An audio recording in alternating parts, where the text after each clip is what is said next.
मिली मैं soul sisters and brothers.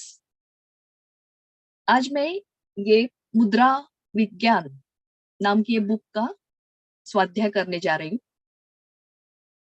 महाअवतार बाबा जी, पितामह पत्री जी और दत्त महाराज को आत्मवंदन, आशा मैम, अरुण सर को आत्मवंदन और सभी सुनने वाले व्हाइट सिस्टरहुड के सोल सिस्टर्स और सोल ब्रदर्स को आत्मवंदन। मैं अंजलि भोसले, थाना से व्हाइट सिस्टरहुड की। तो आज का हमारा विषय है मुद्रा विज्ञान। इसके लेखक है, मतलब उन्होंने अपना नाम लेखक करके नहीं बताया है, संकलन करता ऐसे उन्होंने अपना नाम दिया है। उनका नाम है हरीश काले जी। तो लेखक कहते हैं, सुख, शांति, समाधान और आनंद यही मनुष्य जीवन का सर्वोच्च ध्येय है। ध्येय पूर्ति के लिए विचारवंत अपनी अपनी एक लाइफस्टाइल के हिसाब से, पसंद और वृत्ति के हिसाब से एक साधना चुनते हैं और अलग अलग साधन करते करते हुए आत्मज्ञान की तरफ, कोई सिर्फ शारीरिक शांति के लिए आगे बढ़ते हैं। अपनी सृजन शक्ति का विकास और प्रकटीकरण करना यही उनकी एक अंतिम इच्छा रहती है। मुद्रा विज्ञान भारतीय ऋषि मुनियों ने विकसित किया। मुद्रा विज्ञान यदि शास्त्रोक्त तरीके से अपनाया जाए, उसके ऊपर अध्ययन किया जाए, तो आजकल के जमाने में जो तरह तरह के मानसिक रोग है, शारीरिक व्याधियां है, तो उससे पीड़ित हुए मानव समाज का एक निश्चित परिवर्तन उनको मिल सकता है, निश्चित लाभ हो सकता है। और उससे आगे जाके आध्यात्मिक प्रगति भी सिर्फ शारीरिक लेवल पे न रह के आध्यात्मिक आत्मोन्नति पा सकते हैं और उनका जीवन निरोगी जीवन आरोग्यमय होगा। लेखक कहते हैं, शरीर के आवरण में मनुष्य वस्तुतः पूर्ण ब्रह्म है। वो जानता नहीं है, मतलब वो भूल गया है कि मैं कौन हूं। एक्चुअली वो परमात्मा का ही अंश है, लेकिन वो भूल गया है। नर करनी करे तो नर का नारायण हो जाए। इस कथन में रंज मात्र अतिशयोक्ति नहीं है। अगर मनुष्य को इसके लिए समुचित मार्ग के दर्शन चाहिए ताकि वह अनंत ब्रह्म स्थिति को प्राप्त कर सके और आत्म स्वरूप का प्राप्त करके आत्म साक्षात्कार की तरफ जा सके। भारत के प्राचीन ऋषि मुनियों ने योग द्वारा अभ्यास करके समस्त मनुष्य जाति के लिए मार्ग प्रशस्त किया है। तो दोस्तों, ये पुस्तक मेरे हाथ में कैसे आया? मेरी बेटी कहती है कि माँ, पुस्तक हमें चुनती है, हम उसे नहीं चुनते। उसकी ऊर्जा हमें अट्रैक्ट करती है। ये सच है। तो मेरे हाथ में मेरे साथ ऐसे कुछ हुआ कि माला जप करते करते ध्यान लग जाता था और पद्मनाभ मंदिर में जैसे विष्णु मूर्ति है, तो वैसे सोए हुए विष्णु जी को मैंने बहुत बार देखा था। सोए हुए बुद्धा जी को भी बहुत बार देखा था। बहुत लंबी सोई हुई मूर्ति मुझे दिखती थी। फिर ऐसे हुआ कि मुझे मुद्रा दिखने लगी ध्यान में, मतलब जाप करते करते ये सब हो रहा था मेरे साथ। तो मैं वैसे ये तो हो गई थी कि कभी मैंने ये किया नहीं और मुझे क्यों दिख रहा है। तो एक दिन ऐसे बुक एग्जीबिशन में गई तो सामने दिखी ये बुक। मैंने कुछ मतलब मैं जानती नहीं थी, फिर भी ये क्या आ गया, मैंने पुस्तक खरीद ली और खुद की साधना स्टार्ट की और खुश हुई। पुस्तक के फ्रंट पेज के पीछे जो चिन्ह मुद्रा में इनका फोटो है, मैं आपको दिखाती हूँ, कृष्णा जी का। तो ये भी मैंने इसमें देखी थी, ध्यान में मैंने ये मुद्रा देखी थी बहुत बार। तो ऐसे में इस पुस्तक से जुड़ गई। एक एक कड़िया जुड़ जाती है लाइफ में। मेरा हमेशा आयुर्वेदिक उपचार पद्धति या नेचुरल तरीके से हीलिंग का एक मतलब तरीका था खुद का। सर्दी होने के बाद मेरे लेफ्ट ईयर जो है वो बहुत उसके अंदर पेन आती थी। तो मैंने पहले खुद के ऊपर प्रयोग शुरू किए, तो उसमें मुझे सफलता भी मिली। कान का दुखना ठीक हो गया। उससे पहले बताना जरूरी है कि इस तरफ मैं निसर्गोपचार की तरफ मैं कैसे मुड़ी। तो मेरी बेटी जब 1.5 साल की थी तभी मुझे स्पॉन्डिलाइटिस का थोड़ा सा शुरुआत हो गई है ऐसे बताया गया था। तो एक जगह पे मैं जहाँ पे एक्सरे करवाने गई थी, तो योगा से देखो कि हम लोग की लाइन अगर अच्छी लाइन में हम लोग जाने वाले हैं तो हम लोग कैसे मतलब प्रकृति मदद करती है। तो वहां पे जो डॉक्टर थे वो खुद एक योग शिक्षक या योग मार्ग के साधक थे।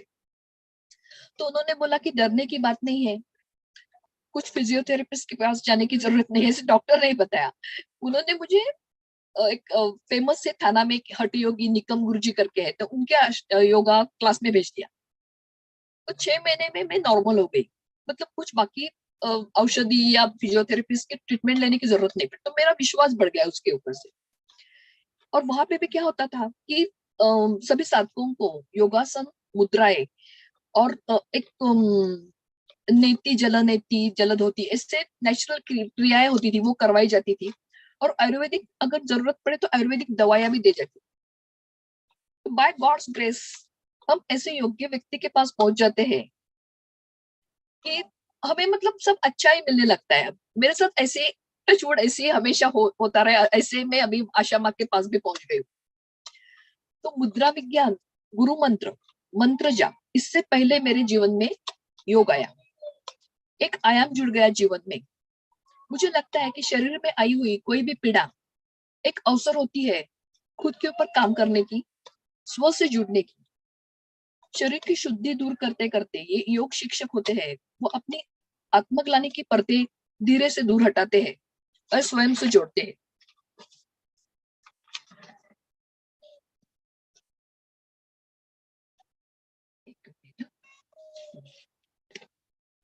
तो मनुष्य का शरीर परमपिता परमात्मा के अमूल्य देन है।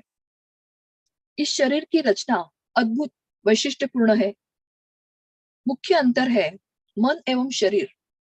रोगग्रस्त अथवा व्याधिग्रस्त होता है शरीर, लेकिन दुख या वेदना अनुभूति सहन करता है वो मन होता है। रुग्ण है शरीर, परंतु पीड़ा वेदना का अनुभव करता है मन। तो ये सब कैसे होता है? अभी व्हाइट सिस्टरहुड में आशा मैम ने जो 7 स्पिरिचुअल बॉडीज का जो ये लिया है, वो इसमें बहुत अच्छे से काम करता है। अगर उसका स्टडी करे तो ये सब्जेक्ट भी बहुत अच्छे से समझ में आता है, ऐसे मुझे लगता है। मुझे पर्सनली ये बहुत पसंद आया है। यदि मन और तन का इतना अंतर हम समझ ले तो रोग के निवारणार्थ की जाने वाली उपचार योजना मन की उपेक्षा नहीं की जा सकती। जितना मन शुद्ध हो जाए उतना शरीर भी अपने आप ठीक काम करने लगता है। दूसरी बात, हमारे में कफ, वात, पित्त, ये त्रिदोष अथवा तथा सत्व, रज और तम, ये 3 गुण है। पंच कर्मेंद्रिय, पंच प्राण, षड्रस, सप्त धातु तथा षट चक्र, ये परस्पर इनका संतुलन रहता है। मतलब सब चीजें इंटेंगल रहती है, एक दूसरे के ऊपर कनेक्टेड रहती है। प्रत्येक व्यक्ति को प्रकृति के अनुसार उनको अलग अलग औषधि काम करती है, एक ही मात्रा सब में काम नहीं करती है। क्योंकि हर एक की कफ, वात, पित्त की प्रवृत्ति का शरीर में अलग अलग ये रहता है। मतलब क्या कहते हैं परसेंटेज। तो उसके हिसाब से रहन सहन का ढंग, वे सभी चीजें हैं कि उसके ऊपर काम करती है। इसलिए एक औषधि की एक मात्रा सबको लाभदायी नहीं होती। वैसे विभिन्न चिकित्सा पद्धतियों में अपनी अपनी सीमा रेखाएं होती है। कोई भी औषधि पद्धति पूर्ण रूप से 100% काम नहीं करती है, परिपूर्ण नहीं है। व्यक्तिशः विभिन्न उपचार पद्धतियां न्यूनाधिक मात्रा में प्रभावकारी होती है। मतलब हर औषधीय प्रकृति में कुछ ना कुछ दोष रहता है। उसके साथ अगर हम लोग कॉम्प्लीमेंट्री कुछ मेडिसिन यूज करते हैं, मतलब अभी योगा है, ये है, होलिस्टिक है, तो ये मुद्राएं हैं, तो हमेशा वो ज्यादा प्रभावकारी रहती। सॉरी, शरीर को हमेशा ही अधिव्याधियों का खतरा बना रहता है। और खतरा शारीरिक मानसिक दोनों स्तरों पर होता है। वही अधिभौतिक, अधिदैविक और आध्यात्मिक क्लेश कहलाता है। शारीरिक शक्ति के दुरुपयोग से, अनुचित आहार विहार से शरीर को बहुत कष्ट होता है। उचित आहार व्यवहार से शरीर स्वस्थ रहता है। हम अनुचित आहार और स्वच्छंद विहार से मतलब जीवन शैली सॉरी गलत ढंग से जीने के कारण, रहने उठने सोने के कारण अपने शरीर को बहुत कष्ट होता है। मोटे तौर पे शरीर के व्याधिग्रस्त होने के कुछ कारण यहाँ पे बताए गए हैं। अनियंत्रित आहार विहार, प्रदूषित अन्न, जल, वायु का सेवन, मतलब बाहर जाने के बाद कुछ भी बाहर ओपन इसमें पकाया हुआ कुछ भी खाना, वहां पे पीना, ये सब चीजें है वो प्रदूषित अन्न जल कहलाती है। तनावपूर्ण वातावरण, मतलब खाना बनाते समय या खाना खाते समय अगर आपकी मानसिक स्थिति योग्य नहीं है, शांत नहीं है, कुछ आप फोन पे बात कर रहे हैं, कुछ मतलब कुछ अलग से कुछ विचित्र घटना टीवी पे मोबाइल पे देख रहे हैं, तो वो सब आपके अन्न में उतरता है। रोग प्रतिबंधक शक्ति की कमी, मतलब इम्यूनिटी की कम होती है अपने गलत रहन सहन के कारण। दवाओं के ऊपर अनावश्यक रूप से अत्यधिक निर्भरता, मतलब कभी कभी कैसे होता है कि कोई दवाई अगर हमें मालूम है तो अपने ही हिसाब से, मतलब डॉक्टर को न पूछते छोटी मोटी बीमारियों के लिए हम लोग अपने आप औषधि ले लेते हैं, ये भी बहुत गलत है। नियमित दिनचर्या का अभाव, मतलब एक उठने का टाइम, सोने का टाइम, खाने का टाइम, किसी में भी एक ये नहीं है, बैलेंस नहीं है, तो उसमें बहुत तकलीफ होती है। वक्त का जरूरत से ज्यादा खाना, वह भी स्वास्थ्य के लिए हानिकारक होता है। और सिर्फ मतलब जीवा के टेस्ट के लिए अच्छा लग रहा है इसलिए कुछ भी खा रहे हैं, तो ये भी बात सही नहीं है। अत्यंत आलस्य, बहुत बहुत अधिक सोना, मतलब कभी भी पीठ की हड्डी रीढ़ की हड्डी सीधे नहीं रख के सोते सोते सोते सभी चीजें करना, ये बहुत गलत बात है।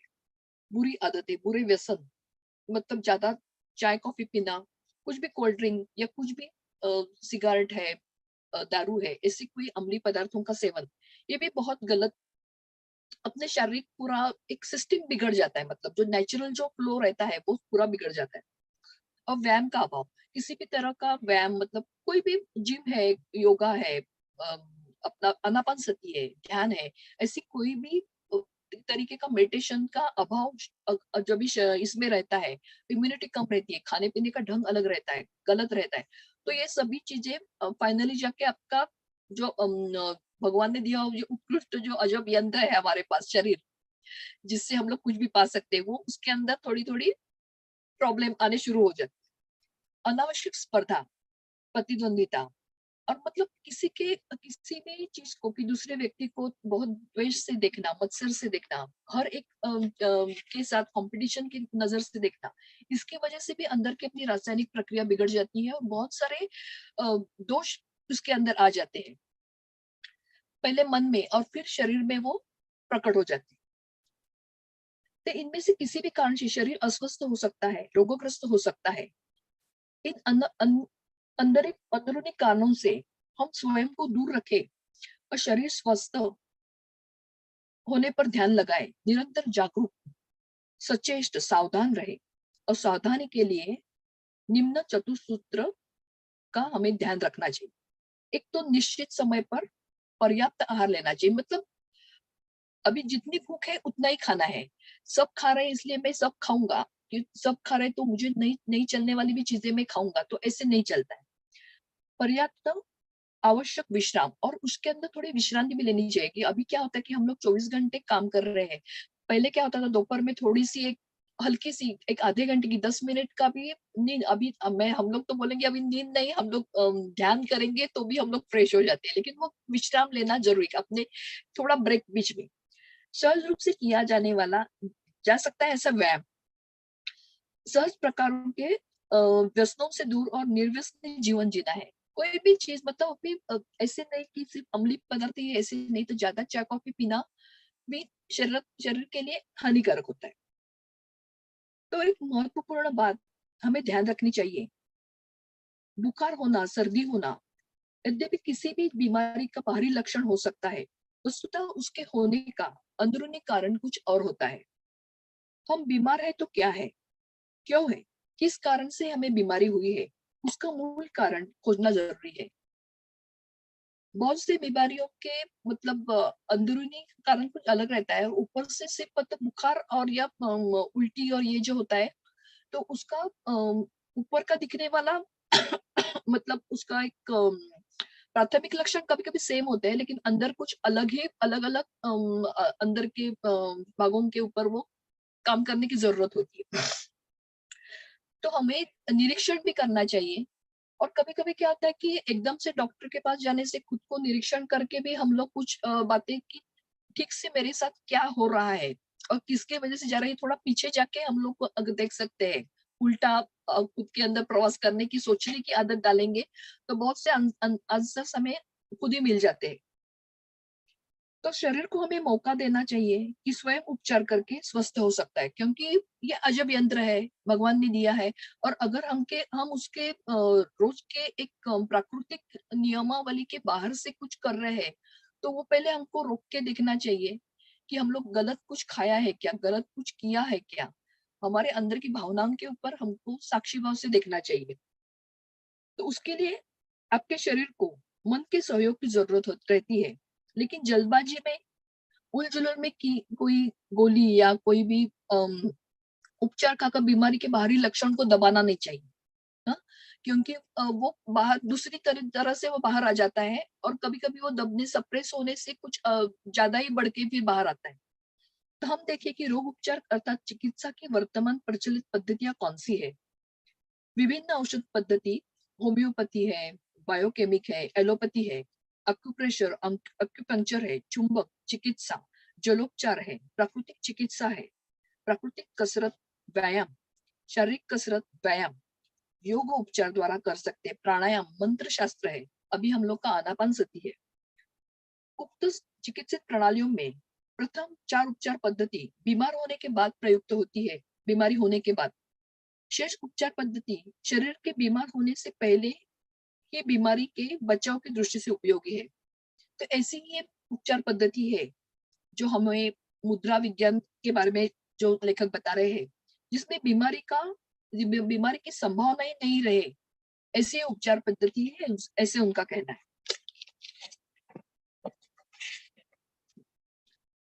तो सॉरी, अनादिकाल से उत्पत्ति स्थिति को संचालित करने वाली शक्ति चैतन्य शक्ति है। चैतन्य शक्ति का पूर्णतः क्षय होने के बाद शरीर मृत हो जाता है, शरीर का क्षय हो जाता है। जीवन की शक्ति से ही निर्माण निर्माण एवं संवर्धन के लिए निरंतर जारी किया जाता है। क्या आया था? सहन शक्ति के द्वारा ह्रास होता है, इसलिए संस्कृति प्रकृति में संतुलन की स्थिति बनी रहती है। चैतन्य शक्ति के कारण समस्त व्यवहार पंच महाभूतों के सहयोग से सतत होते रहते हैं। जीवनी शक्ति अथवा सहन शक्ति पंचमहाभूतों की अनुकूलता अथवा प्रतिकूलता पर निर्भरित होती है। मतलब हम लोग कितने प्रकृति से जुड़े हुए हैं या उससे कितने दूर जा रहे हैं। अगर अगर आप लोग प्राणी प्राणी या वनस्पति देखें, तो प्राणी में उनको कोई सिखाता नहीं, वो बोल नहीं सकते, लेकिन उनको एक अपना ज्ञान रहता है। वैसे हमारे पास भी वो ज्ञान है अपने पूरे सेल सेल में कि हमें क्या करना चाहिए, लेकिन हम उसको मतलब इनर इनर सेंस को नहीं मान के जब भी हम लोग बाहरी तौर से अलग अपना व्यवहार शुरू कर रहे हैं, रहन का ढंग करते, तभी ज्यादा से ज्यादा प्रॉब्लम आ जाती है। तो इसमें अपने अपना जगन्नाथ बोलते हैं, तो ये तत्व है, अंगूठे का जो है वो अग्नि तत्व है, ये जो है तर्जनी का वो वायु तत्व है। तीसरी दूसरी उंगली जो है दिख रहा है, दूसरी उंगली जो है वो आकाश तत्व है, बड़ी उंगली। ये अनामिका उंगली जो है तीसरी वाली, ये अपना पृथ्वी तत्व है। और जल तत्व है, छोटी उंगली जो है जल तत्व है। तो आकाश तत्व, सर्वव्यापी तत्व को आकाश तत्व कहते हैं। आकाश अर्थात शून्य अवकाश, ओला स्थान। अवकाश के बिना अर्थात छिद्र के बिना आकाश तत्व में प्रवेश नहीं किया जा सकता। छिद्र अथवा शून्य अवकाश न हो तो वायु की गति गुंठित हो जाती है, मतलब अवकाश में अगर छोटा सा छिद्र नहीं हो तो वायु कुछ काम नहीं कर सकता है। अतः वायु की उत्पत्ति आकाश तत्व से होती है। मतलब मूल तत्व आकाश है, उससे निकलता है वायु तत्व। उसके बाद आता है तेज यानी अग्नि। वायु के अभाव से अग्नि तत्व जलती नहीं, अग्नि जलती नहीं है। अतः वायु तत्व से उत्पत्ति होती है अग्नि तत्व की। जल अर्थात पानी। बादल न हो तो वर्षा नहीं होगी। बाष्पीकरण के बिना, भाप बनने की प्रक्रिया के बिना मेघ नहीं बनते हैं। उष्णता के अभाव में बाष्पीकरण संभव नहीं है। अर्थात जल की उत्पत्ति अग्नि अथवा तेज तेज से है, वायु के संयोग से है। हाइड्रोजन प्लस ऑक्सीजन मतलब H2O। जल निष्पत्ति की प्रक्रिया में अग्नि की सक्रियता रहती है। पृथ्वी अर्थात मिट्टी। मिट्टी हमेशा जल से संयुक्त है। गीलापन अर्थात आर्द्रता जल का गुण है। वह गुण यदि मिट्टी के पृथक होता है, मिट्टी से पृथक होता है, अलग होता है, तो मिट्टी से भुरभुरी या स्वतंत्र रहती है। तात्पर्य पृथ्वी की उत्पत्ति जल से है। यदि यही क्रम हम उल्टा करते हैं तो पृथ्वी जल में घुलनशील है, पानी में घुल जाती है, उसका स्वतंत्र अस्तित्व नष्ट हो जाता है। जल अग्नि के द्वारा, पानी उष्णता द्वारा नष्ट होता है। उष्णता वायु के सहयोग से मिलकर नष्ट होती है और वायु आकाश से एक रूप है ना। इस प्रकार पंच महाभूत परस्पर संबंध है, इंटरकनेक्टेड है।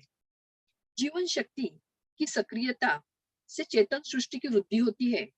वृद्धि जमीन से ऊपर की ओर, खुले मुक्त स्थान की ओर हमेशा ऊपर जाती है। और संहार करने वाली शक्ति, नष्ट करने वाली शक्ति की दिशा अंततः पृथ्वी की ओर मतलब मिट्टी में मिलने की होती है।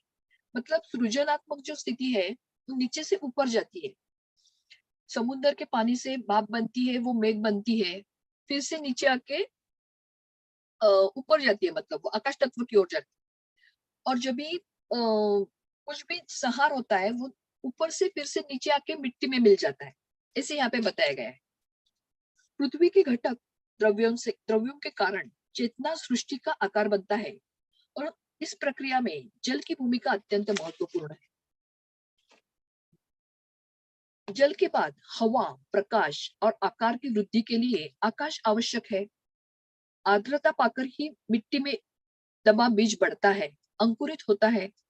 तेज और हवा को ग्रहण करके खुला स्थान से ही बढ़ता है, मतलब उसको खिलने के लिए जगह चाहिए, अवकाश चाहिए। बढ़ने वाले आकार को पृथ्वी के परमाणुओं की जरूरत होती है, मतलब नीचे भी उसको जरूरत होती है। पृथ्वी तत्व उसका पालन पोषण करता है। परमाणु परमाणु जब पानी में घुलते हैं तब पौधा जड़ों के द्वारा उसका शोषण करता है। फिर जमीन से उठकर ऊपर की ओर बढ़ते बढ़ते उसकी शाखाएं आकार में फैलती है। इसके विपरीत नाश की प्रक्रिया ऊपर से चोटी से प्रारंभ होकर अंत में वृक्ष के मिट्टी में मिलने पर पूर्ण होती है। आज के युग में कई लोग ऐसे मार्ग की तलाश में है जिससे अशांत और रुग्ण जीवन शांत और स्वस्थ निरोगी बने। मनुष्य के शरीर में चेतना प्रवाह यदि संतुलित रहता है तभी मनुष्य स्वस्थ निरोग रह सकता है। यही हमारे जीवन का सूत्र है। मानव शरीर विश्व रचना की प्रतिकृति है।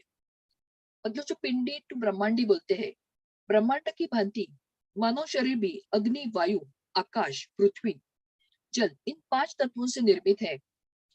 इन पंच तत्वों में से किसी भी एक तत्व के कम अधिक होने से हमें बाढ़, महावृष्टि, सूखा, बादल, तूफान जैसे भयंकर विनाशकारी परिणाम जैसे पार दिखाई देते हैं। इसी तरह शरीर में भी इन मूल तत्वों का जब संतुलन बिगड़ जाता है तो शरीर स्वास्थ्य पर बुरा परिणाम होता है। अतः एवं पंच मूल तत्वों का संतुलन बनाए रखना ही स्वास्थ्य की कुंजी है। पंच महातत्व प्रकृति में से इस प्रकार समाये हुए। अग्नि तत्व सूर्य से मिलने वाली ऊर्जा है। वायु तत्व पवन शक्ति है। आकाश तत्व पृथ्वी के उपस्थित शून्य आकाश है, अवकाश है। पृथ्वी तत्व भूगर्भ में स्थित खनिज, क्षार, मिट्टी से निर्मित वनस्पति और उससे मिलने वाली प्राण शक्ति है। जल तत्व भूमि स्थित समुद्र, नदी, नाले आदि जल स्रोतों से प्राप्त होने वाली प्राण शक्ति जल तत्व होती है। उस पंच महाभूत तत्वों से किसी भी तत्व का संतुलन बिगड़ जाता है तो उसके बहुत दूरगामी विभिन्न परिणाम विभिन्न स्थानों पर दिखाई देते हैं। शरीर पर पंच तत्वों का प्रभाव है। पंच तत्वों में किसी भी तत्व के असंतुलन से शरीर रोगग्रस्त होता है। पंच तत्वों का शरीर में संतुलन ही निरोगी काया है। कभी कभी हमारे मुंह से सहज एक कहावत निकल जाती है, अपना हाथ जगन्नाथ। जगन्नाथ हमारे हाथों की उंगलियों में पंच महाभूत तत्वों को अंतर्भूत किया है। जगन्नाथ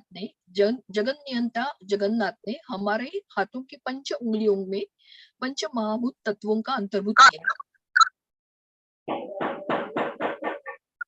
मनुष्य कृति है। मनुष्य प्रकृति की सर्वोत्कृष्ट कृति है। हाथ इस कृति के अत्यंत महत्वपूर्ण अंग है। ये हम लोग हमारी जो उंगलियां है, जो हम लोग ध्यान में हमेशा वो एक दूसरे के अंदर क्लैप्स करके रखते हैं, तो उसमें अंदर बहुत सारी ऊर्जा होती है। एक ऊर्जा विद्युत चुंबकीय लहरें शरीर में प्रवाहित होने वाली विद्युत हमारे हाथों से ही सतत उत्सर्जित होकर बाहर निकलती है। इसलिए कहा गया है कि ध्यान में हम लोग वो उंगलियां ऐसी एक दूसरे में फंसा के रखते हैं। स्पर्श चिकित्सा के अंतर्गत हाथ के तलुओं के परस्पर घर्षण, उसका विद्युत प्रवाह, हाथ का स्पर्श और मन की शक्ति के संयोग से व्याधि मुक्त हो सकते हैं। यह सचमुच की आश्चर्यजनक बात है। इस विधि के अभ्यास से शरीर स्वस्थ एवं सुडौल बन सकता है।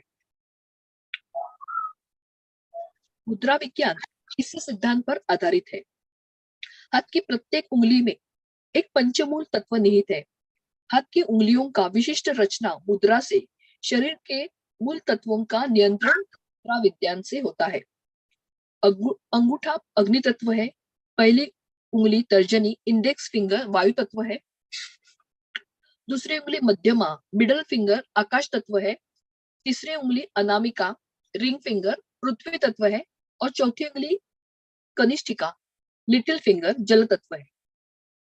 मुद्रा विज्ञान का कार्य शरीर के पंचमूल तत्वों का संतुलित परिणाम बनाए रखता है। मुद्रा विज्ञान शरीर से विभिन्न व्याधियों का उपचार होता है, स्वास्थ्य सुधार होता है। मुद्रा विज्ञान शरीर की सुप्त शक्तियों को जागरूक करके कार्यक्षम बनाता है। मानव शरीर अपने आप में गूढ़ रहस्य है। जिस प्रकार से बुद्धि, हृदय, फेफड़े, हाथ पैर आदि अंग कार्य करते हैं, वो देखकर आश्चर्य होता है। इन विविध अंगों का स्वास्थ्य हाथों में, पांव में, हाथ की उंगलियों में और उंगलियों द्वारा की जाने वाली विभिन्न मुद्राओं में है। मुद्रा विज्ञान योग का ही एक भाग है। मुद्रा विज्ञान का यदि उचित उपयोग किया जाता है तो संदेह नहीं कि मनुष्य की शारीरिक, मानसिक एवं आध्यात्मिक प्रगति निश्चित हो जाती है। हाँ, तो मुद्राएं क्यों और कैसे? किसी भी एक उंगली का सिर, उसके ऊपर का भाग और अंगूठे का सिरा यदि परस्पर जोड़ा जाता है तो शरीर में जिस तत्व की कमी है उस तत्व में सम्यक वृद्धि होती है। इसी तरह अंगूठे का सिरा भी, मतलब ऊपर का भाग, वैसे स्थान अंगूठे का किसी भी उंगली का जो नीचे वाला जो ये वाला स्थान रहता है, मूल स्थान होता है, उसे स्पर्श करके भी अलग अलग मुद्राएं बनती है। कोई भी एक उंगली मुड़ के, मतलब ऐसे सीधी है, ऐसे नहीं, तो पूरा मुड़ के अंगूठे से दबाने से ऐसे इस प्रकार वो भी अलग मुद्राएं बनती है। शरीरांतर्गत ऊर्जा का घटना या बटना ही हमारे शरीर के अंदर के रोग उत्पन्न होने का मूल कारण होता है। ये बड़ा कर सकते हैं क्या? हेलो, कौन है? तो अंगूठे का सिरा किसी भी उंगली के मूल स्थान पे स्पर्श करता है तो उस तत्व की ऊर्जा बढ़नी शुरू हो जाती है। मतलब अभी देखिए कि ये अंगूठे का ये जो तर्जनी, हेलो, ये बड़ा बड़ा कर सकते हैं क्या? मेरा ये बड़ा कर सकते हैं तो दिख सकेगा। अंगूठे का सिरा अभी देखिए तर्जनी के नीचे लगता है तो वायु तत्व बढ़ जाता है। अगर सेकंड फिंगर जो है आकाश तत्व की, तो ये यहाँ पे लगाने से आकाश तत्व बढ़ता है। तीसरी उंगली है पृथ्वी तत्व की, तो ये जो अंगूठे का सिरा है यहाँ पे मूल स्थान पे लगाने से पृथ्वी तत्व बढ़ता है। और चौथी उंगली मतलब वायु तत्व, जल तत्व, तो ये जल तत्व बढ़ने की मुद्रा होती है। वैसे ही अंगूठे का सिरा अगर हम लोग तर्जनी को आगे लगाते हैं तो ये भी वायु तत्व बढ़ाती है। ये आकाश तत्व, ये पृथ्वी तत्व और ये जल तत्व। उंगली मुड़कर मूल स्थान के गुदगुदे भाग में टिकाने तथा मोड़ने से अड़ा किया जाए, मूल तत्व की ऊर्जा घटती है। ये जो मतलब जब ये मोड़ लेते हैं हम लोग ऐसे, तो ये ऊर्जा घटती है, ऐसे बोला गया। देखिए वो हम अगर हमें कम करना है, तर्जनी वाला तत्व है अपना वायु तत्व, तो कम करना है शरीर में, अगर अपच हो गया है तो ये मतलब वो दबाने से वो कम हो जाता है। आकाश तत्व बढ़ गया है तो ये उंगली, अभी दूसरी उंगली है, वो दबाने से वो तत्व कम हो जाता है, मतलब दबाने से कम हो जाता है। हाँ, जब ये सिर्फ स्पर्श करता है तो ऊर्जा बढ़ना शुरू होता है यहाँ पे मूल स्थान में लगाने से, और सिरा उसको लगाने से क्या होता है, और ऊर्जा बढ़ती है, और दबाने से क्या होता है तो कम हो जाती है। ये उसका ये बेसिक है मतलब।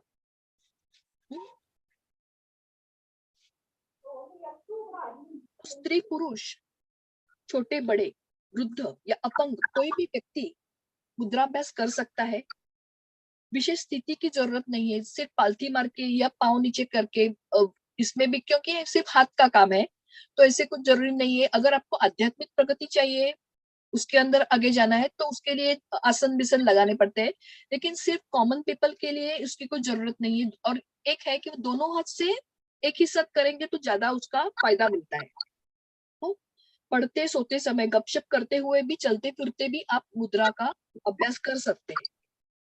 तो मुद्राओं का अधिक लाभ पाने के लिए दोनों हाथों का उपयोग करना है।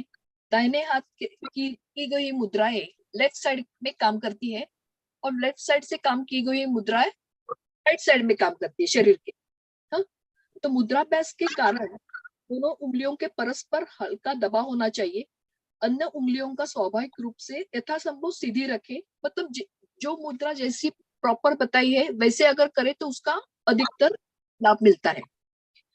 तो मुद्राभ्यास के बाद शरीर शरीर स्थित मूल तत्वों में अपेक्षित परिवर्तन का अनुभव लगभग 45 मिनट बाद शुरू होता है। मतलब कोई भी मुद्रा है वो 45 मिनट्स करनी है मिनिमम।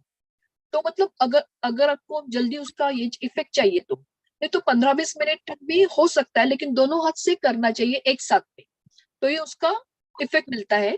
और अगर आपको ज्यादा उसका इफेक्ट चाहिए तो 45 मिनट्स मिनिमम दोनों हाथ से करना है।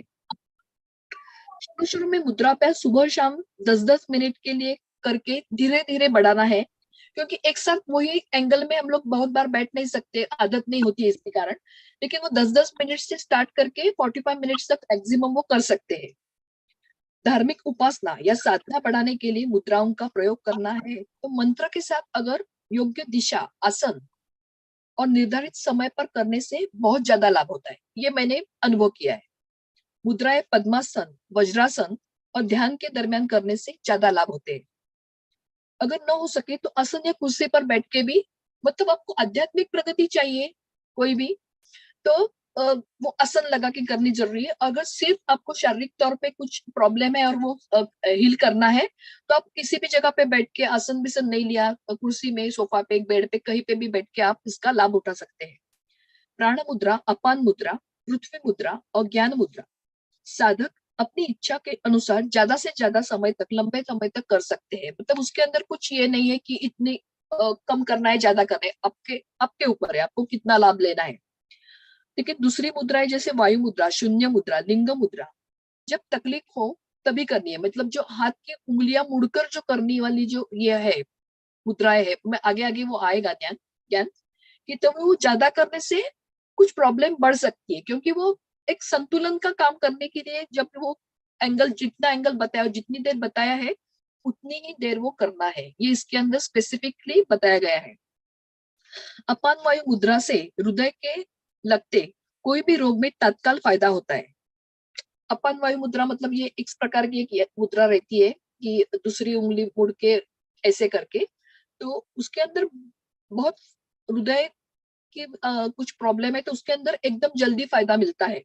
डॉक्टरी सहायता मिलने से पहले रोगी यदि इसे करे तो तात्कालिक प्राप्त हो सकता है। हम लोग एकदम ऐसे डर जाते हैं कि कुछ मुझे यहाँ पे दुख रहा है, छाती में दुख रहा है, हार्ट में दुख रहा है, ऐसे लगता है। अगर आपको कुछ मालूम है, डॉक्टर आने को वक्त है, तो ये जो अपान वायु मुद्रा है वो आगे आएगी, तो उसके अंदर बहुत सारे उसके फायदे हैं। और मतलब वो मतलब क्या होता है, हम लोग बोलते हैं ना कि डॉक्टर आने से पहले की जाने वाली जो ये चीजें होती है, तो उसके अंदर वो अपान वायु मुद्रा काम करती है। प्राण और अपान सम होने से योग साध्य होता है, नाड़ी शुद्धि भी होती है और शरीर स्वस्थ बनकर रोग रहित होता है। यह क्रिया प्राण मुद्रा और अपान मुद्रा के प्रयोग से होती है। ज्ञान मुद्रा मानसिक तनाव दूर करती है, ज्ञान शक्ति बढ़ाती है। ये जो ज्ञान मुद्रा होती है ये वाली, पहली उंगली उंगली और अंगूठा ये करने से ज्ञान मुद्रा। पृथ्वी मुद्रा से शारीरिक शक्ति बढ़ती है। शंख मुद्रा से 72,000 जो नाड़ी है जो हमारे नाभि के यहाँ पे जो रहती है, वो ये वाली जो शंख मुद्रा जो होती है वो आगे आएगा डिटेल में। तो नाड़ियों का शुद्धिकरण ये शंख मुद्रा से होता है और स्नायु मंडल सशक्त होता है। सुरभि मुद्रा से वात पित्त और कफ प्रकृति प्रधान मनुष्य को ज्यादा फायदा होता है। अगर कोई भी बीमारी न हो, हमेशा स्वस्थ रहना है, तो उसे ऊपर दी गई अपान मुद्रा, ज्ञान मुद्रा और शंख मुद्रा नियमित समय पर करनी चाहिए, तो सिर्फ स्वास्थ्य रहता है। मतलब कोई प्रॉब्लम नहीं है शरीर में, फिर भी एक निरोगी काया जो मिलती है वो इससे होता है। अगर अन्य कोई इलाज यदि हो तो मुद्राभ्यास किया जा सकता है। बहुत सारे डिटेल्स इसके अंदर है। तो आज पहली मुद्रा हम लोग करते हैं, उसका अंदर एक मंत्र है, ओम धीमते बुद्धिमते विरसते स्वाहा। ओम ओम धीमते बुद्धिमते विरसते स्वाहा। ओम। तो ये मुद्रा है अंगूठे का सिरा, अंगूठे का सिरा और तर्जनी का सिरा, इनके एक दूसरे का स्पर्श करे और दबाव की जरूरत नहीं, सिर्फ नॉर्मली जितना प्रेशर आएगा उतना ही। तो अन्य उंगलियां सीधी रखनी है। हम्म? ये बहुत महत्वपूर्ण मुद्रा है जो ऐसे रखी जाती है एक्चुअल में, मतलब नीज पे रखी जाती है। ये जो मुद्रा है ऐसे भी रखी है जाती है और ऐसे भी रखी जाती है। तो ये मुद्रा ज्ञान मुद्रा है। ये मुद्रा बहुत महत्वपूर्ण है। इसके अभ्यास से स्नायु तथा मस्तिष्क को बहुत लाभ मिलता है। मस्तिष्क मतलब सर के अंदर हमारे जो भी कुछ प्रॉब्लम है तो उसके अंदर राहत मिलती है। और पद्मासन स्थिति में ध्यान लगा के करे तो बहुत अच्छा लाभ मिलता है। दीर्घकाल का अभ्यास किया जा सकता है। ये बहुत देर तक हम लोग वैसे इसमें अभी पहले वाले जो ऋषि मुनि और जो साधक जो रहते थे वो यही मुद्रा में ज्यादा देर बैठते हैं। अभी हमारे पीएसएसएम में तो हम लोग उंगलियां क्रॉस करते हैं, लेकिन ये मुद्रा विज्ञान के अभ्यास में ज्ञान मुद्रा महत्वपूर्ण मुद्रा है। यह मुद्रा कहीं भी किसी भी जगह और किसी भी अवस्था में की जा सकती है। ऐसे जरूरी नहीं है कि सिर्फ पद्मासन ही डालना है। तो इसके लाभ अनंत है। मानसिक असंतुलन, पागलपन, उन्माद, क्रोध, आलस्य, थकान नष्ट होता है। चंचलता और व्याकुलता भी दूर होती है। मतलब कोई एक जगह पे टिक नहीं रहा है, उसका मन हमेशा इधर उधर भटक रहा है, तो ये लोगों के लिए ज्ञान मुद्रा जो है वो प्रभावकारी होती है। स्मरण शक्ति में वृद्धि होती है। मतलब अभी जो स्टूडेंट्स होते हैं, किसी भी चीज का हमें अध्ययन करना है तो स्मरण शक्ति तीव्र होती है, बुद्धि तीव्र होती है और प्रसन्नता बढ़ती है। मंद बुद्धि के बालकों में सुधार होती है। मतलब अगर घर में कोई ऐसे की स्पेशल चाइल्ड है तो उसे जो हम करवा सकते हैं, ये मुद्रा एकदम सिंपल है तो उसके अंदर ये प्रभाव डालती है। फर्क पड़ता है, मतलब बर्तन वर्तन में और उसके कुछ ग्रास्पिंग में फर्क पड़ता है। तो अंगूठा बुद्धि का केंद्र है और तर्जनी उस यदि उसके ऊपर दबा दिया जाए तो मस्तिष्क तो अंगूठा बुद्धि का केंद्र है और तर्जनी उसके ऊपर दबाव दिया जाए तो मस्तिष्क में स्थित पिनियल और पिट्यूटरी ग्लैंड, ये जो ग्रंथियां जो होती है तो उत्तेजित होती है, तो शांत स्थिति आती है, शांत निद्रा आती है, मादक द्रव्यों से व्यसन मुक्ति मिलती है, उसमें सहायता मिलती है। यह मुद्रा मस्तिष्क के ज्ञान तंतु को क्रियावंत करती है, मन शांत होता है और ज्ञान का विकास होता है। मानसिक एकाग्रता, याद शक्ति और प्रसन्नता बढ़ती है। आध्यात्मिकता, स्नायु मंडल की क्षमता और ध्यान में प्रगति होती है। मतलब अभी देखिए, अगर आपको किसी भी चीज की साधना करनी है तो ये मुद्रा बहुत उपयुक्त है। मस्तिष्क में कोई भी रोग जैसे पागलपन है, चिड़चिड़ापन है, अस्थिरता है, घबराहट है, अनिश्चितता है, मतलब आप टू बी और नॉट टू बी की फेज में अटके हो, आपको कोई डिसीजन परफेक्ट लेना नहीं आ रहा है, तो ये मुद्रा में थोड़ी देर बैठने के बाद, मतलब ये एक दिन में नहीं होता है, इसका मतलब मिनिमम 40 दिन का या एक 20 दिन का तो उसका एक खुद का अध्ययन करके मतलब कंसंट्रेशन लगता है।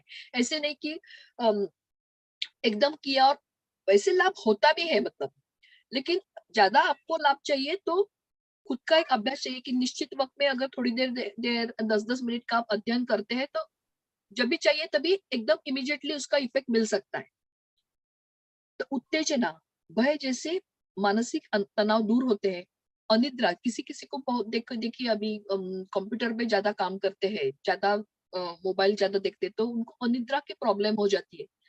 तो ये अनिद्रा के रोग में ज्ञान मुद्रा एक रामबाण उपाय है, ऐसे बोला गया है। जिसे ज्यादा नींद भी आती हो तो उनकी नींद भी संतुलित हो जाती है, ये भी बहुत अच्छी बात है। पुरानी अनिद्रा की बीमारी हो तो ज्ञान मुद्रा और प्राण मुद्रा साथ में करनी चाहिए। शरीर की पिट्यूटरी और पिनियल ग्रंथि को स्त्राव नियंत्रण में रहता है, ये तो बहुत बड़ी बात है, ये तो बहुत बड़ी बात है। पिट्यूटरी और पिनियल ग्रंथियों का स्त्राव नियंत्रण में आ जाता है। अविकसित बुध रेखा और शुक्र ग्रह के पर्वत का विकास होता है, मतलब जो हाथ की जो रेखाएं हैं बुध की और शुक्र का जो पर्वत रहता है वो विकास होता है। अभी ये मैंने ट्राई नहीं किया है लेकिन इसके अंदर है वो। एक साथ बहुत सारे फायदे मिल जाते हैं। इस मुद्रा को व्याख्यान और सरस्वती मुद्रा भी कहते हैं, मतलब जो जिन्हें खुद का स्वयं का ज्ञान और पुस्तक का ज्ञान, मतलब कोई कोई भी पुस्तक अगर पढ़ते वक्त आप अध्ययन करते वक्त अगर टीचर कुछ सिखा रहे हैं, कोई भी वक्ता बोल रहा है और आपको वो पूरा ग्रहण करना है, तो उसके वक्त भी आप ज्ञान मुद्रा धारण करके बैठे तो आपको वो पूरा पूरा आपके अंदर उतर जाता है।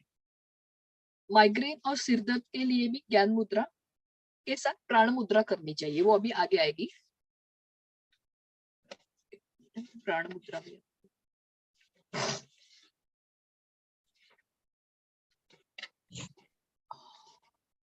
हाँ, तो ये हुई प्राण मुद्रा, ऐसी अंगूठा और तर्जनी को दबाने से।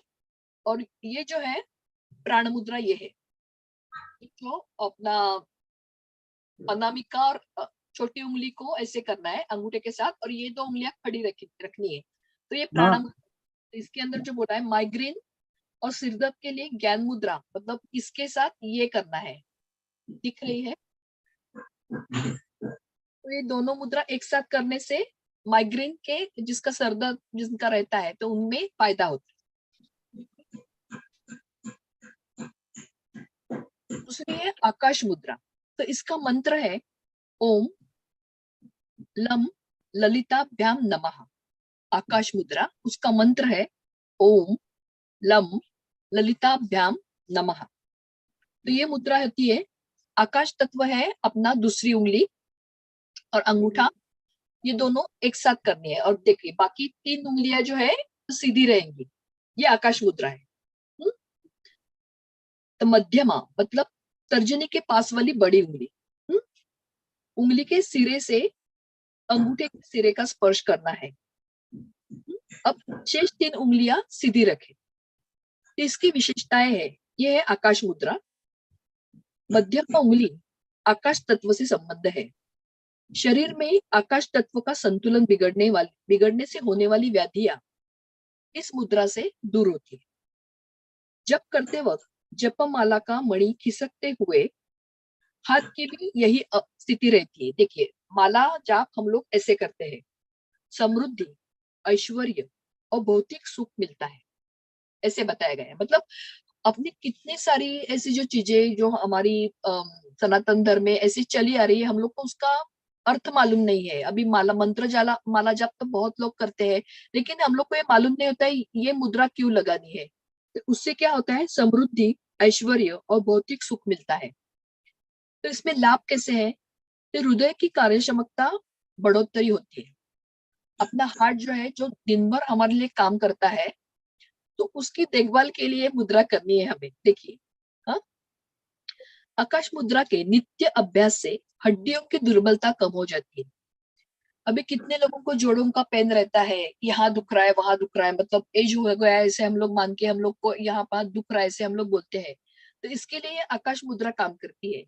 लेकिन ये दोनों हाथों से करनी है, क्योंकि हम लोग राइट हैंड से करते हैं तो हमारा लेफ्ट शरीर के ऊपर काम होता है, और लेफ्ट हैंड से करते हैं तो हमारे राइट शरीर पे उसका काम होता है। तो दोनों हाथ से मिनिमम 20 मिनट तक तो करनी ही चाहिए। और आपको ज्यादा लाभ चाहिए तो आप 45 मिनट्स तक ये कर सकते हैं।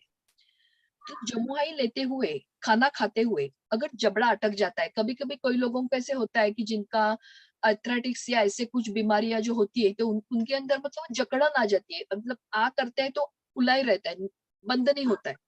तो जमुआई लेते वक्त, खाना खाते वक्त अगर जबड़ा अटक जाए, मुंह बंद करते न बने, खुला ही रह जाए, तो अंगूठे के सिरे से चुटकी बजाने पर, मतलब देखिए ऐसे, ये जो है ऐसे करने से वो जबड़ा खुल जाता है। मतलब ये अटकने वाली चीज है वो ऐसे, लेकिन ऐसे करना है, दोनों हाथ से करना है। चुटकी हम लोग बजाते हैं ना, तो वो करने से वो खुल जाता है, यहाँ पे जो अटकता है जिसका। सॉरी। ध्यान करते वक्त आकाश मुद्रा करने से भावधारा निर्मल होती है। ज्ञान केंद्र सिर के अग्रभाग सहस्त्रार चक्र का प्रकंपन के अनुभव होते हैं। मतलब अभी अभी हम लोग को, अगर हम लोग को ध्यान में अच्छे रिजल्ट चाहिए, तो ये मुद्रा करेंगे तो सहस्त्रार के यहाँ पे कंपन का अनुभव होता है। दिव्य शक्ति के साथ अनुसंधान होने का अनुभव होता है, ये होता है, अनुभव कर सकते हैं। इस मुद्रा के अभ्यास से स्वयं शक्ति और जागरूकता का विकास होता है। मतलब खुद का एक अंदर से आपको एक आत्मशक्ति आपकी बढ़ रही है, ऊर्जा बढ़ रही है, इसका ज्ञान होता है। हड्डियों की कई बीमारियों में ये लाभदायक है। इस मुद्रा से कैल्शियम की पूर्ति होती है। ये तो बहुत बड़ी बात है, हम लोग बाहर से कुछ लेते हैं टैबलेट्स वगैरह कैल्शियम के, तो ये कैल्शियम की पूर्ति करती है अपने शरीर की प्राकृतिक तरीके से, ऐसे इसमें बताया गया है। हाँ, इसलिए हड्डियां मजबूत होती है, इसलिए वो बोला गया है कि हड्डियों की दुर्बलता में काम करती है। मतलब क्या, तो कैल्शियम अपने आप को कुछ पता नहीं, अंदर रासायनिक क्रिया ऐसे घटती होगी कि अपने आप वो प्राकृतिक तरीके से आपको वो मिल जाता है, बाहर से लेने की जरूरत नहीं पड़ती। स्टेरॉइड्स और कॉर्टिजिन लेने वाले दर्दी दर्दी को उस दवाई की आड़ असर से बचाती है। ऐसे कोई बहुत सारी बड़ी बड़ी बीमारियों में स्टेरॉइड्स देते हैं तो उसके साइड इफेक्ट्स भी रहते हैं। तो उससे बचने के लिए अगर उसके साथ में आप ये मुद्राएं करते हैं तो उसके अंदर फायदा होता है। दांत की कोई भी तकलीफ दूर होकर दांत मजबूत हो जाते हैं। मतलब कैल्शियम मिल रहा है तो दांत अपने आप को, कोई किसी को दर्द है कहाँ पे तो ठीक हो जाता है।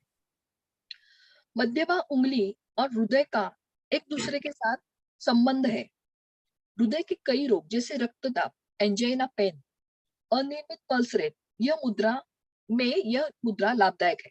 मतलब किसी को उच्च रक्तदाब है, नीचे रक्तदाब, मतलब छोटा रक्तदाब, मतलब इसे कम और ज्यादा होता जो है, एंजाइना पेन होता है, अनियमित पल्स रेट रहता है, जिनका वो कायम नहीं रहता है, परफेक्ट जो होना चाहिए वो पल्स रेट नहीं रहता है, तो इसमें ये मुद्रा लाभदायक होती है। अगर अगर हृदय की कोई भी बीमारी हो तब ये मुद्रा ठीक से नहीं होगी, ठीक से नहीं होगी। अच्छा, हाँ, जब भी मतलब आपको ज्यादा ऐसे हृदय की बीमारी होती है ना, तो आपको मुद्रा ठीक से नहीं कर सकते, ऐसे कुछ इसमें बोला गया है। मतलब जबरदस्ती से वो नहीं करनी है। अगर कुछ मतलब बेसिक बेसिक आपका है तो आप करोगे, प्रैक्टिस करोगे तो अपने आप डॉक्टर के पास जाने की जरूरत नहीं पड़ती है। लेकिन अगर कुछ एकदम सीवियर है तो आपको डॉक्टर की सलाह लेनी है। हाँ? कान की बीमारी में और कान की बीमारी अगर शून्य मुद्रा से ठीक नहीं होती है, अभी हम लोगों ने प्राण मुद्रा नहीं, शून्य मुद्रा अलग है, तो कान की बीमारी में भी शून्य मुद्रा के साथ ही करनी है, आकाश मुद्रा। मैं शून्य मुद्रा दिखाती हूँ आपको।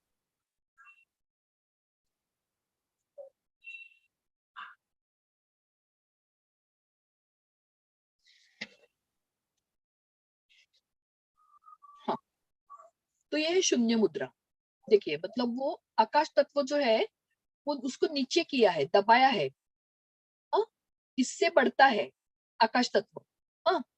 और इससे क्या होता है, कम होता है। मतलब जब एक कान की बीमारी होती है तो ये मुद्रा करनी है, शून्य मुद्रा, क्योंकि आकाश तत्व में प्रॉब्लम है। तो ये सिर्फ शून्य मुद्रा करने से अगर आपके कान का दर्द ठीक नहीं हो रहा है तो आपको ये भी करना है, आकाश मुद्रा करनी है और शून्य मुद्रा भी करनी है। ऐसे इसमें बताया गया है, दोनों मुद्राएं करनी है। तो माला के मनकों को अंगूठे पर रखकर मध्यमा के अग्रभाग से फेरने से मन में समृद्धि, मन की समृद्धि, ऐश्वर्य और भौतिक सुख मिलता है। मतलब समृद्धि से बाहर की नहीं है, तो आप में भी एक समृद्ध इंसान, मतलब हर तरह से अच्छा सोचने वाला इंसान बन जाते हैं, ऐसे इसके अंदर बताया गया है। तो अभी तो 2 बज रहे हैं, तो आज के लिए मैं इतना ही ये करती हूँ। कल से हम लोग नई मुद्राएं देखेंगे। आपको कुछ पूछना है किसी को? नमस्ते।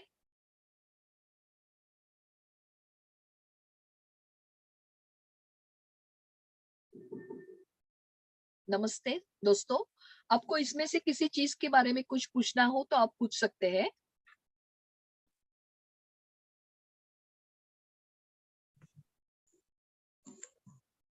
नहीं तो आज का सेशन यहीं पे खत्म करते हैं और कल से देखेंगे और बहुत सारी मुद्राएं।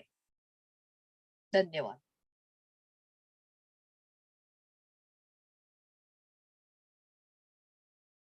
आपको कुछ पूछना है किसी से? इस अभी जितनी मुद्राएं, 2 मुद्राएं हुई सिर्फ आज।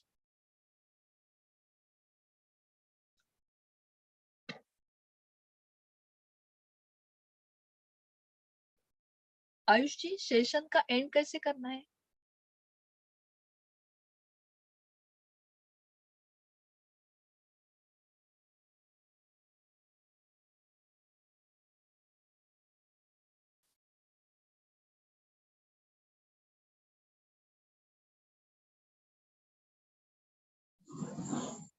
आयुष जी, आप है क्या? आयुष जी।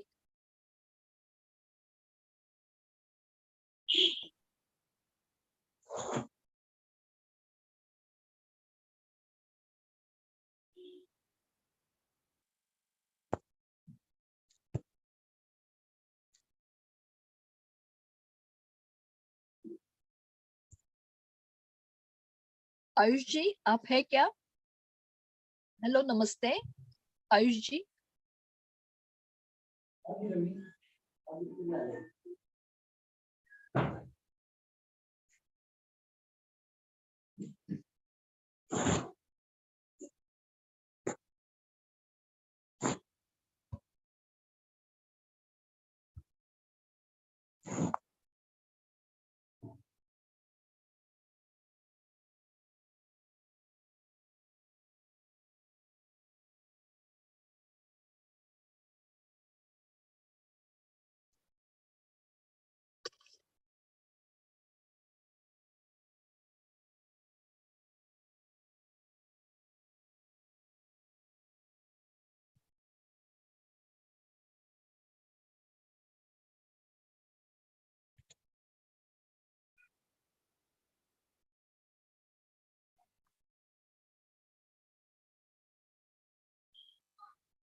आयुष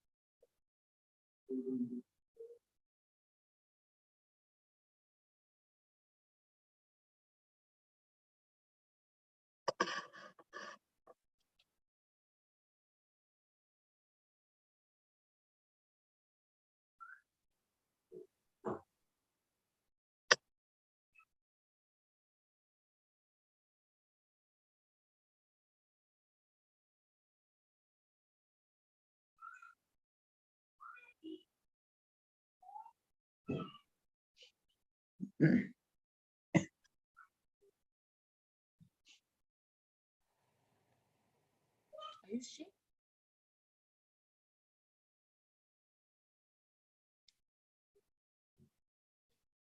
हेलो आयुष जी, आयुष जी।